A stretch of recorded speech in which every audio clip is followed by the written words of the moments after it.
I'm Leah Renee, a stand-up comedian in Philadelphia.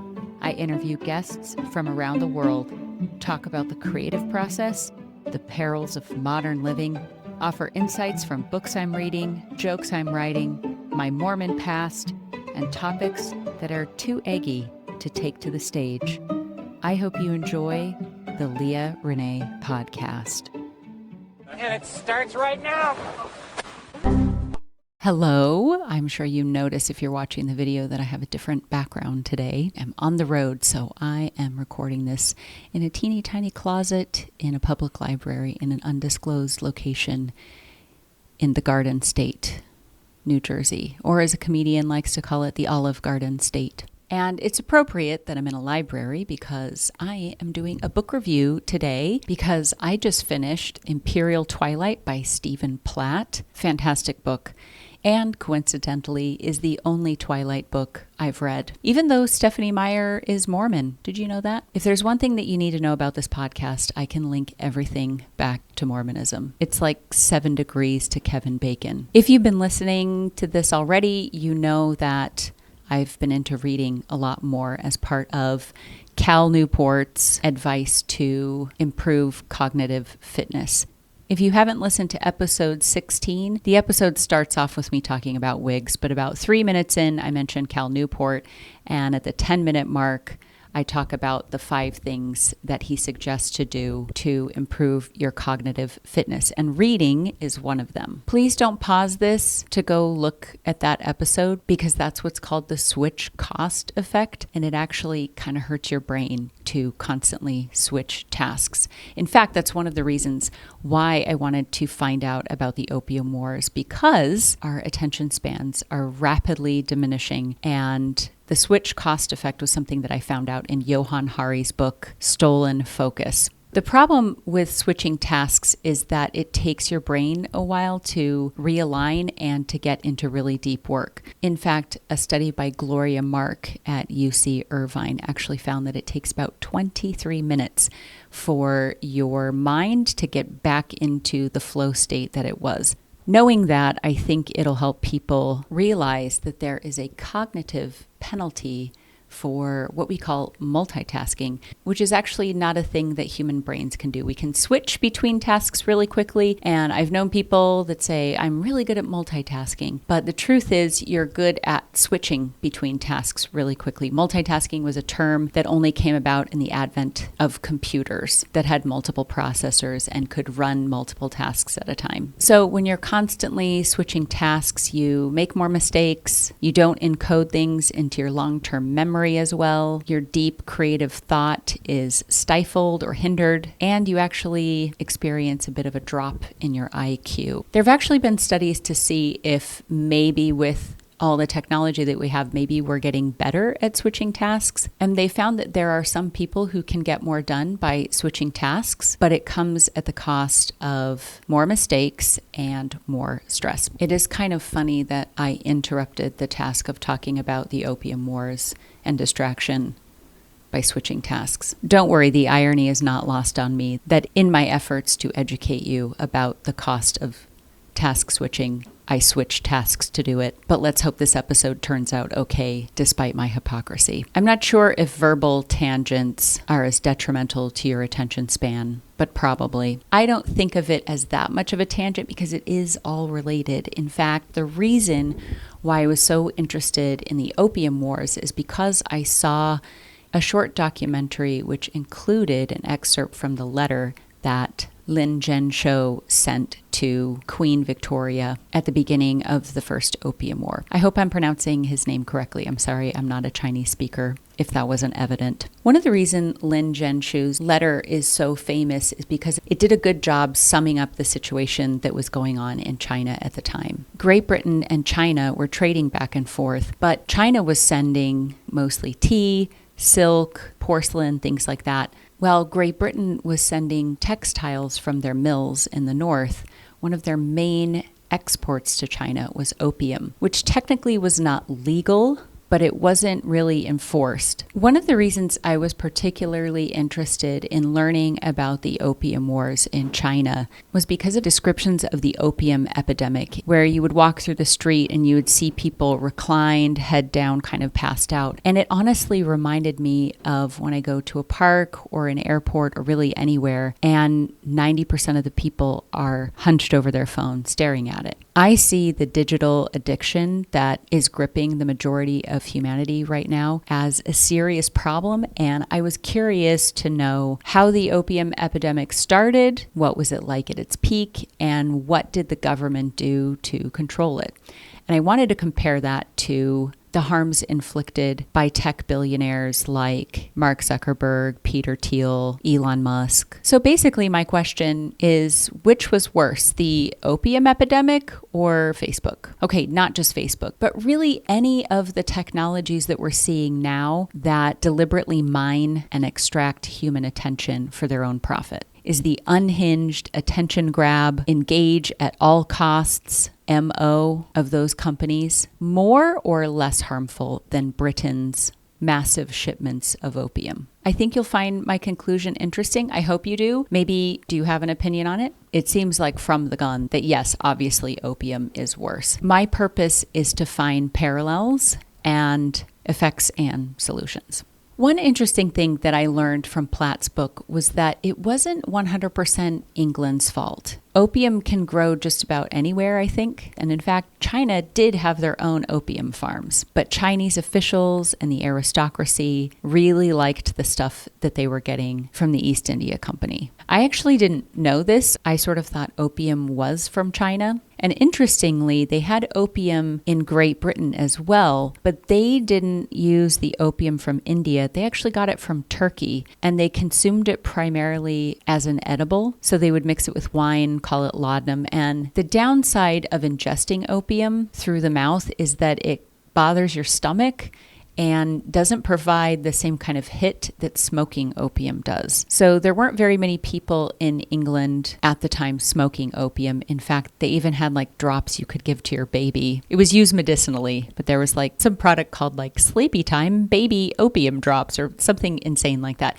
If you don't know, opium is heroin. Same plant. Heroin, as I understand it, is an injectable. Laudanum is liquid opium that you drink mixed with wine. And then you can smoke opium. And that's primarily how they were consuming it in China. I just want to say I'm not an expert on this stuff. I find it fascinating, but I'm sure that there are going to be people who will correct me, and I'm totally open to correction. Even though British smugglers were bringing a lot of opium into China, because it wasn't fully legal, it also wasn't affordable. And because there was no regulations on it, you could charge whatever you wanted for it. There weren't taxes. But the problem was the trade was so chaotic in Canton at the time that many officials turned a blind eye to the trade because, honestly, most of them profited from it. A big problem with it was the way that their currency worked at the time. A lot of China's silver was being used to pay for opium, which was causing economic problems with inflation because peasants had to use copper. It's kind of confusing to go into, but the opium market was starting to really hurt China financially because they were sending more of their capital overseas. So in this letter to Queen Victoria, Lin Zhe-shu, who was a Confucian scholar, starts out super polite, but kind of with some passive-aggressive digs at Queen Victoria and Great Britain in general. I'm just going to read some of it because I think it's so delicious. We are delighted with the way the honorable rulers of your country deeply understand the grand principles and are grateful for the celestial grace. For this reason, the celestial court, which definitely sounds Mormon, in soothing those from afar, has redoubled its polite and kind treatment. In other words, we've been nice to you because you kissed our booties and realized how superior we are to you. He talks about how the trade profits have been enjoyed by Britain for over 200 years and essentially says that's why you're wealthy, because of all the stuff that we give you. Because not only do you make a ton of money selling tea, for example, but you can resell it. We give you great stuff like silk that you can then turn into other products. He's not wrong. Britain really needed China because they frickin' love tea. I actually really liked this one passage from the book where they talked about how there was like a tea temperance movement. Now, this is the same time that the Mormon Church was founding. And actually, it's one of the reasons that coffee and tea are banned in Mormonism, because Joseph Smith was very into a lot of the new trending hip movements. And one of them was the idea that tea was really horrible for you. There was all this tea slander going on of how it could cause infertility and things like that. So Britain really, really needed tea. Every American kid knows this because we learn about the Boston Tea Party. In fact, it's one of the reasons why coffee is so much more popular in the United States than tea, because tea was very much considered British and coffee became the more American drink. Sorry, back to the letter. I'm switching tasks. So the letter continues talking about how they seized the cargo of the opium smugglers just outside of Canton. And essentially they kind of held these British traders hostage, sort of, until they could come up with an agreement. Again, I'm glazing over a lot of details. This was a 500 plus page book. But Charles Eliot cut a deal with the Canton traders to surrender all the crates of opium that they had, and then told the smugglers, don't worry, Britain will pay you for your losses, which is insane to think that the British government paid for 20,000 crates of opium. Illegal opium. Now, they weren't enforcing it, but it still was illegal. But Eliot's main focus was to get the trade back going because he knew it would be catastrophic if English people can't have their tea. This is serious business. So Lynn accuses Queen Victoria in the most poetic and Confucian kind of way of being a hypocrite. He said, "By what right do they in return use the poisonous drug to injure the Chinese people, even though the barbarians may not necessarily intend to do us harm, yet in coveting profit to an extreme, they have no regard for injuring others. Let us ask, where is your conscience?" So he's saying it's illegal in your country, so why are you sending it here? That's a jerk move. What a jerk move, Queen V. Lynn basically said, everything we send you is awesome, and you send us junk. You send us drugs and toys, as he calls them, and y'all could not exist one day without our tea. He says in the letter, of all that China exports to foreign countries, there is not a single thing which is not beneficial to people. They are of benefit when eaten, or of benefit when used, or of benefit when resold. All are beneficial. Is there a single article from China which has done any harm to foreign countries? Take tea and rhubarb, for example. If China cuts off these benefits with no sympathy for those who are to suffer, then what can the barbarians rely upon to keep themselves alive? Lynn's like, yeah, the stuff you send us, we could take it or leave it. Lynn is such an interesting character because he took on big pharma, big opium, which as we know is pretty difficult to do. What's that Michael Keaton movie? Do you know what I'm talking about? They did one about like oxycodone, same stuff, opiates. I didn't realize this because the book stops right after the first opium war. So I didn't realize that it actually got worse after that. Because China had been dealing with the opium problem for a while, but they had a lot of other stuff on their plate, like the White Lotus Rebellion, corruption in their government, all the economic problems they had with inflation and all of that. While the opium problem was significant, they weren't totally sure what to do, and they toyed with the idea of just making opium legal, which is an argument that still exists today. In fact, I'm in New Jersey, where weed is legal. The idea is legalize it, regulate it, and tax the heck out of it. And China considered doing that as well. And it's one of the reasons that the Brits kept sending opium to China, because most people thought they were just about to make it legal. But instead, the emperor sent Lin Zhenshu to Canton to clean up the opium mess because Lin did it in his own district. He had solved the problem in his own province, and so the emperor thought he would be equipped to handle the smugglers. Okay, I have a feeling that the history stuff might be a little bit boring. Let's get into the kind of nitty-gritty, because I didn't know this stuff about opium. I decided to look into what some of the side effects to the drug were. I knew that people got really skinny, like they talked a little bit about that in the book, but I did some further research about the effects of opium. Now, I should probably mention that at this point, the majority of opium users were people in the government, they were merchants, soldiers, and urban men, which sort of sounds like a line of clothing at Urban Outfitters. It's like a metrosexual line of clothing for hip guys. So what I'd say is the number one problem with opium is that you can overdose on it and die, even the first time that you try it. So that's a huge consequence. The other is that once you become dependent on it, you can't just quit cold turkey because you can also die from that. So you have to gradually level down. In fact, they mentioned this, that there were several Chinese officials who died because they were opium addicts. And when they went to Beijing to take this basically like civil service exam and they had to go without opium for 3 days, they died from withdrawal. So it's a very serious drug. You can have severe constipation. There's respiratory problems, you lose your appetite, very malnourished. People who are opium addicts looked like skeletons. It wrecks your immune system, kills your motivation, and because it's such a highly addictive drug, obviously it takes over people's lives. There's some really sad stories about addicted parents that would sell their children into slavery in order to pay for opium. So obviously it's awful. In fact, if mothers are addicted to opium when their babies come out, they also have a chemical dependence on it. So it's terrible. Giving all those reasons, you're like, yeah, obviously, Leah, opium is worse than doom scrolling on Twitter or using ChatGPT as a therapist, right? But I started looking at the Venn diagram overlap.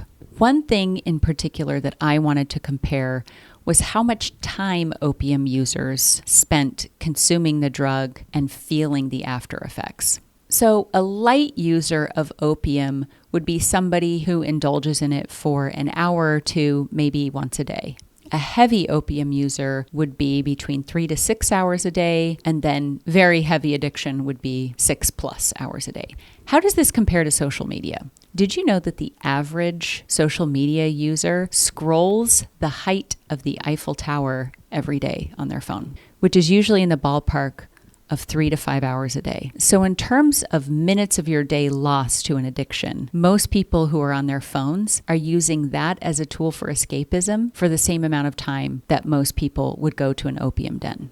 In fact, I had an interesting conversation. I went out for coffee and I just started chatting with the guy who was working there. And I told him, you don't have to answer this, but I'm going to do a podcast on this and I'm just trying to get some qualitative data. And I asked him, do you keep track of how many hours a day you're on your phone? Do you use Apple's Screen Time app to track it?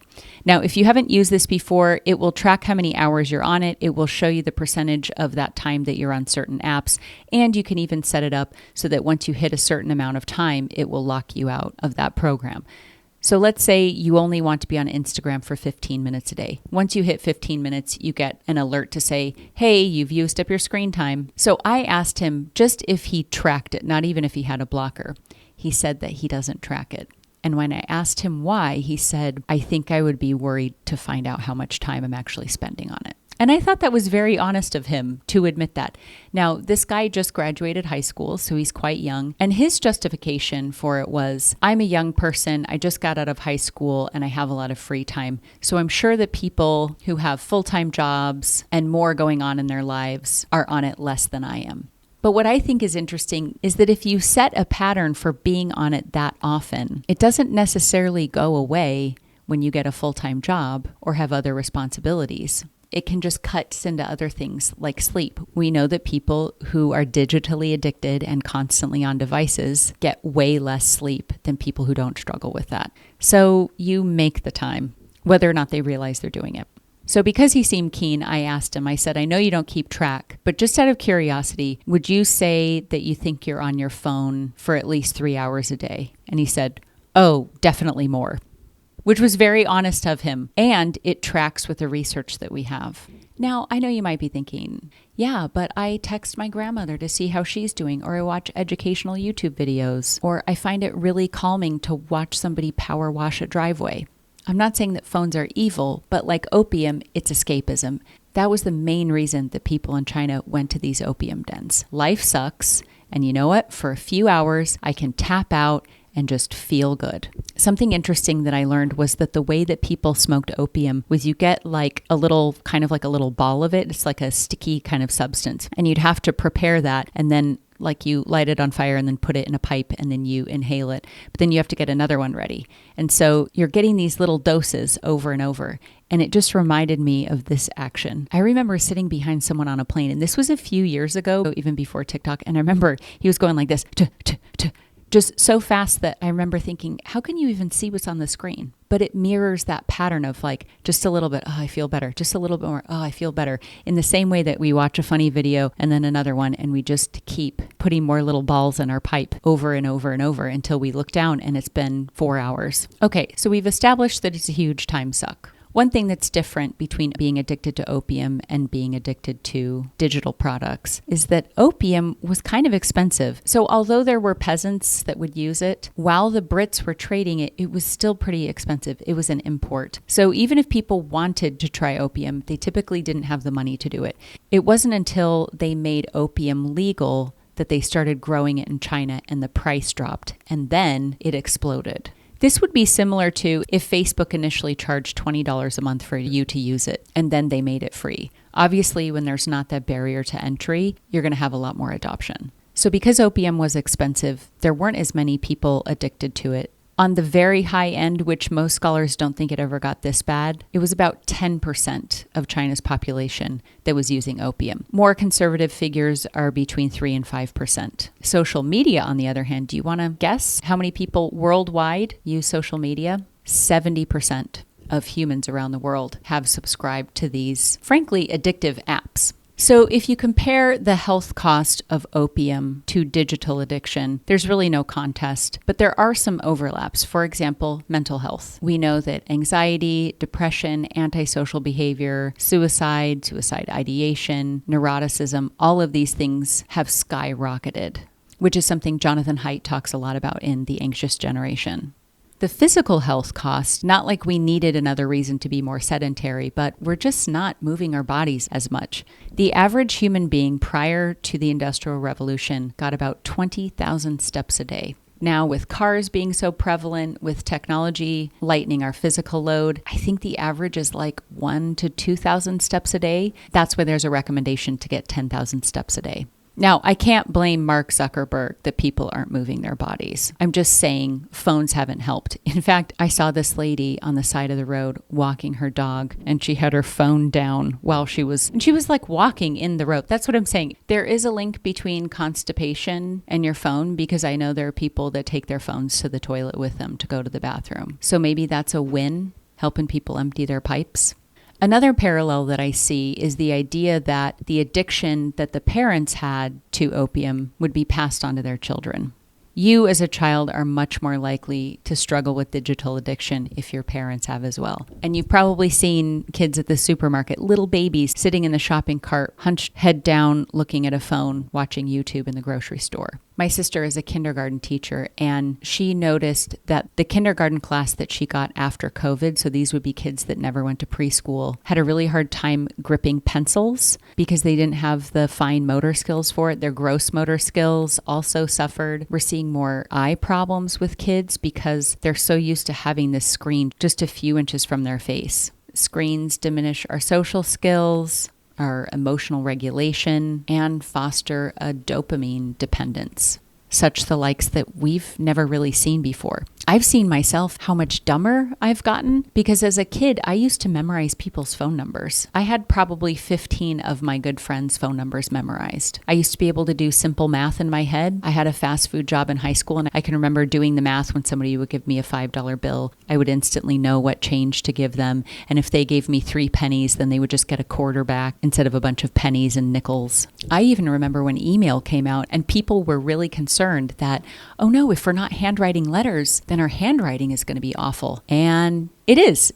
I'm sorry to throw shade at the younger generations, but y'all cannot write. You didn't develop those skills for nice penmanship. And it used to drive me crazy in this job that I had with a lot of young people because I just couldn't read what they were writing. Maybe that doesn't seem like a big deal, but I think it's like all these little micro things that just start to add up that we're just kind of floundering. Okay, something that I haven't brought up yet is the idea that opium was elective. You didn't have to have opium. Now, yes, once you become addicted to it, you have to have it to a certain extent to step down. But I would argue that there are some people who have to have, if not social media directly, some kind of tether My job is a perfect example. If I don't have Instagram, I am not able to do a certain number of shows because they use Instagram to book comedians and to communicate. They're not sending out emails and they're not sending text messages. They're primarily only using Instagram, which is the main reason that I haven't deleted it. And my job isn't the only job like that. You might work somewhere where you're tasked with putting up social media posts for your company. If you work at a bakery and you're putting up posts to show the pastries that you sell at your shop. Social media has also moved from just basic FOMO to kind of really being made an outsider if you don't have it,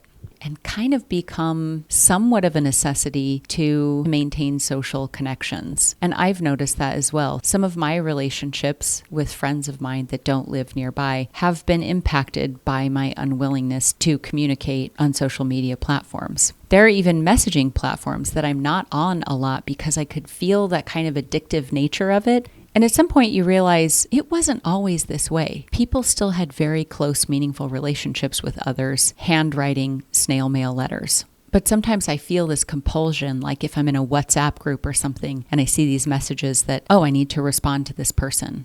I think there's a growing number of people that recognize the harm that this poses to young people, but don't always look at it for themselves. So for example, the UK just passed a ban on social media for under 16. Australia passed a similar ban last year. So I think we understand, hey, this isn't good for kids. But of course, bringing it back to Mormonism, it reminds me of this story in the Book of Mormon in Alma, where Captain Moroni's people, called Nephites, are fighting against the Lamanites, and they get them drunk so that they can escape out of prison. But then the Lamanites try to do the same thing to the Nephites. So there's this scripture that says, "They were cautious that no poison should be administered among them, for if their wine would poison a Lamanite, it would poison a Nephite." And that's how I feel about digital addiction. If it's not good for babies, it's probably not good for you either. Dang, I am so preachy about this. I'm sorry this is so preachy. I just see how it's taking over so much because I had an analog childhood and a digital adulthood. So I can see this shift. And I know I've brought up social media, but AI is crazy as well. It just makes me wonder if we're not kind of creating a peasant class, people who never really had to engage with critical thinking or awkward social situation, that there's always been a screen as this layer between them and other people, that what is humanity going to be like in 50 years? Opium took away some of the main sources of human joy, central to who and what we are as human beings. Things like the desire or impulse to create things, to want connection, to take care of our bodies with the way we eat and how much we move and time that we spend outside, and fun, memorable social experiences.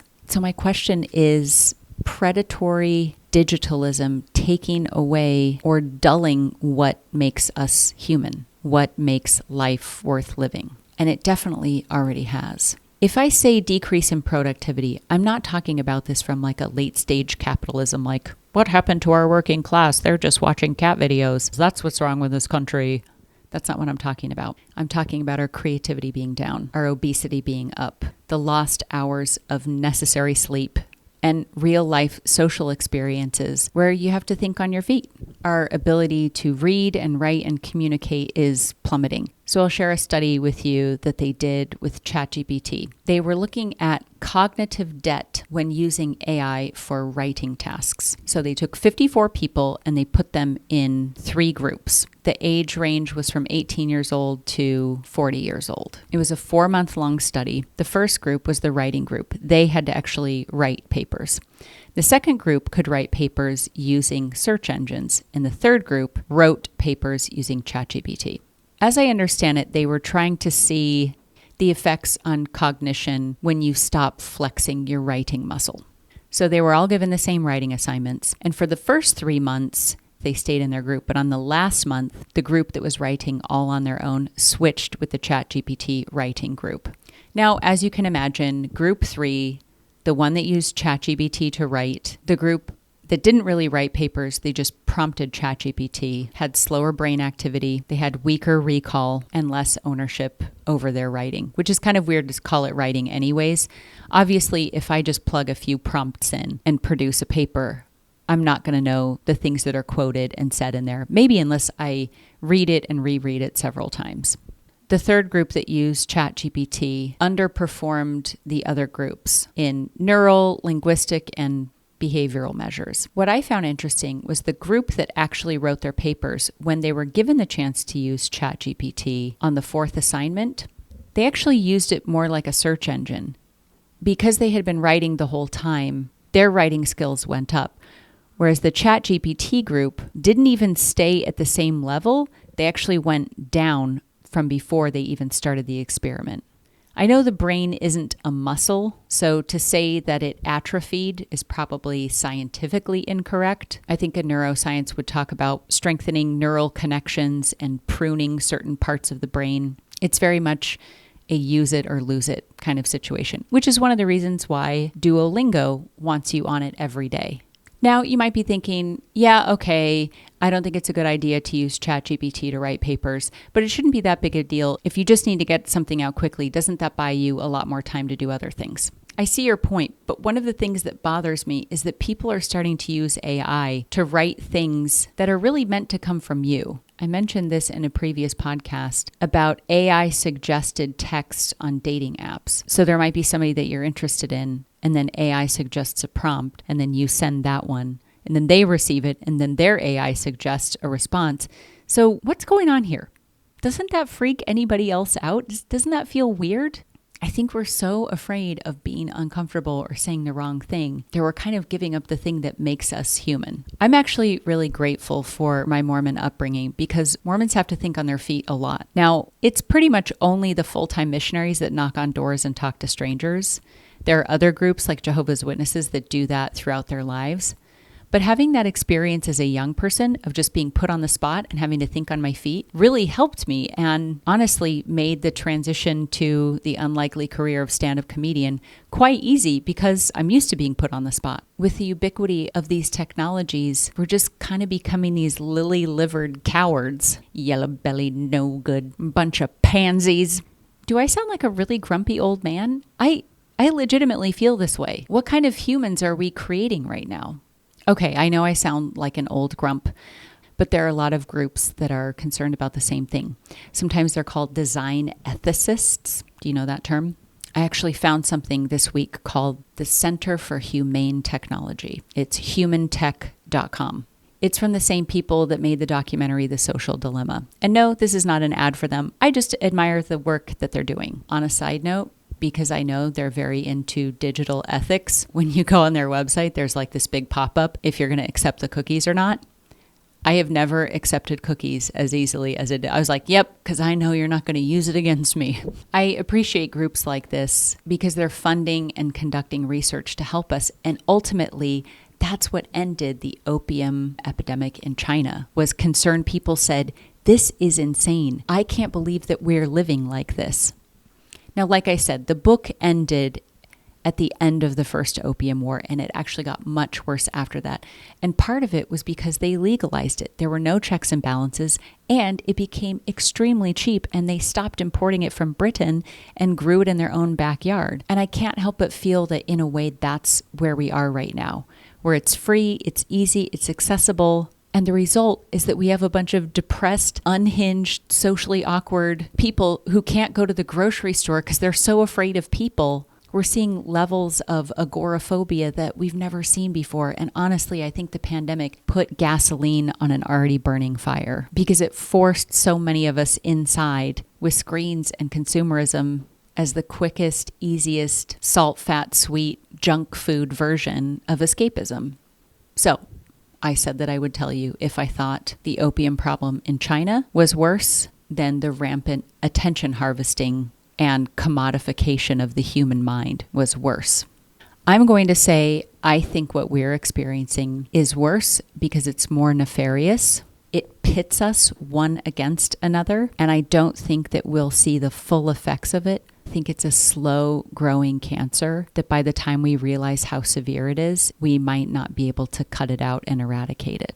There's a happy note. No, I am optimistic about the future. I'm optimistic about my future because I've already seen how good it feels to eschew these technologies that we're told we have to have. In fact, that was the best part of reading this book, was getting fully lost in the stories and the people and the drama, and it was all going on in my head.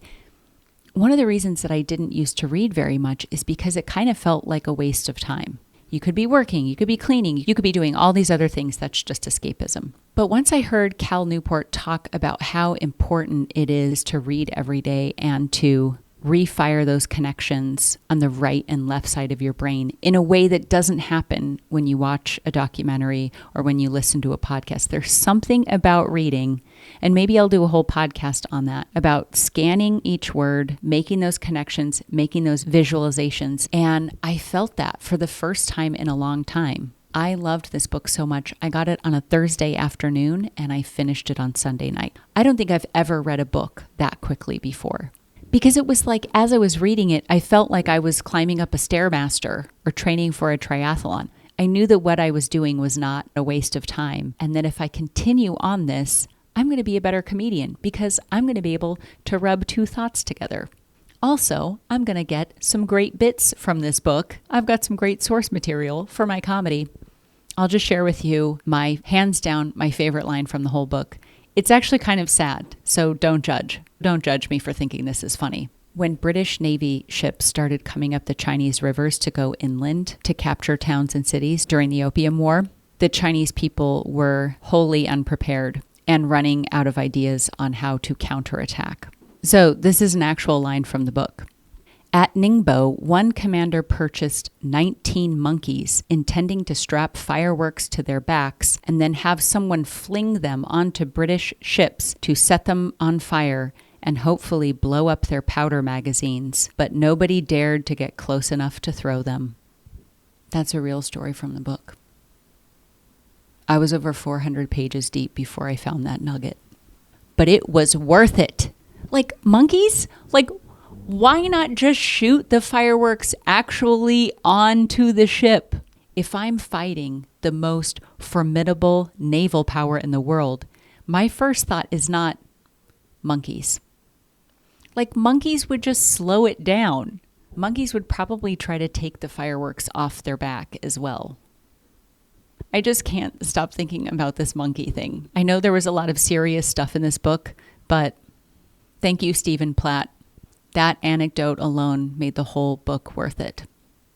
Thanks for coming with me on this book review. I know that I didn't get into a lot of the specifics of the people and the time and the places, but that wasn't my purpose for this particular thought experiment. I am hopeful that just like Lin Jie-shu took on the wealthy opium smugglers who were destroying the lives of his friends and family and neighbors in China, I think we can take on the big tech companies.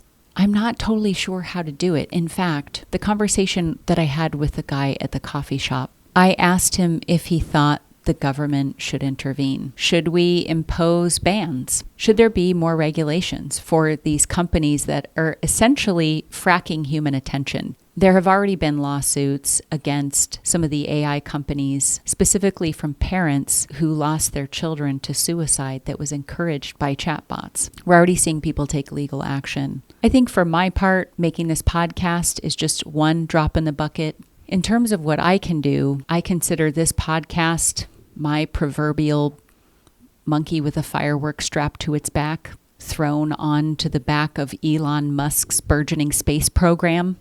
Sure, it might not make much of a difference, but it was very entertaining.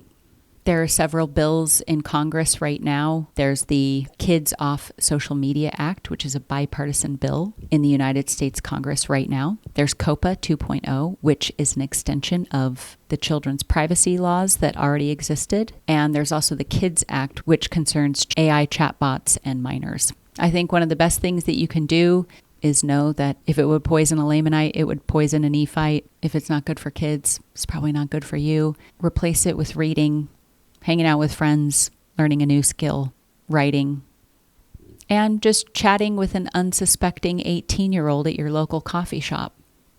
Oh man, this is so wanky, and I know that I'm going to lose the respect of my European colleagues because I'm so frickin' earnest and sincere, and I know that that's not cool. I know I'm supposed to be this cool comedian that's like, you know, buttholes and Tinder and Poly Market and Trump, but in my core, I do want my life to be better and the lives of other people. And if you think that I'm just too frickin' earnest and sentimental and life coachy, well, fine. That's kind of what the podcast is for. When I go on stage, that's where I do my silly stuff. This podcast is a place for me to mull over things. This podcast mirrors what I do in real life. I will talk to the cashier at the thrift store about the monkeys with the fireworks on their back, or how scrolling social media reminds me of rolling opium balls to put into a pipe. Yeah, that's the kind of stuff that I assault unsuspecting strangers with. And I thank you, unsuspecting stranger, for taking a punt on this. I would love to get Stephen Platt on my podcast to see if he will give us more little juicy tidbits that didn't make it into the book. Until then, thanks for listening to this and joining me in this tiny room in the library to talk about opium. Thank you for listening to the Leah Renee podcast. If you'd like to help me grow the old-fashioned way, without having to bow to the likes of social media, visit my website, leahrenee.co. And as always, go to bed early, you doofus!